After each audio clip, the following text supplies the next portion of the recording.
We'll guide you through how to cut and trim a video in CapCut PC. If you find this useful, then consider subscribing and liking the video. Here we are in CapCut, and so you're looking to cut and trim media and video. We're going to guide you through this step by step.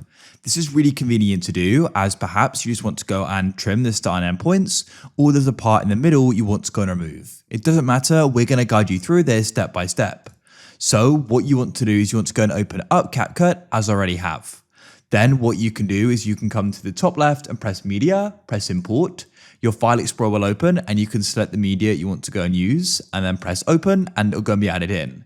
Then you can click, hold and drag it into the timeline. I already have done that, as you can see it already is here.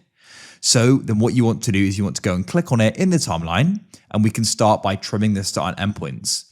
Hover your mouse or cursor over that sort of thick white line at the start or end and your cursor will go and change. When you see it go in changes to that line with the arrows, click and hold, and you can then go and drag it in the direction you want to go and trim it. As you can see, I'm making it shorter and moving the start point closer and further into the video. And I'll do the same thing for the end. I'll click, hold, and I can go and drag it over, as you can see, reducing and making it shorter. If you want to go and cut it and split it, you want to go and place the cursor where you want to do this. Press Ctrl B on a Windows or Command B on a Mac. Or you can go and press the split button, which is just here. Then what you can do is go make another. You can play it or drag the cursor by clicking, holding and dragging the white line. Then we can make another split with the shortcut of pressing the button.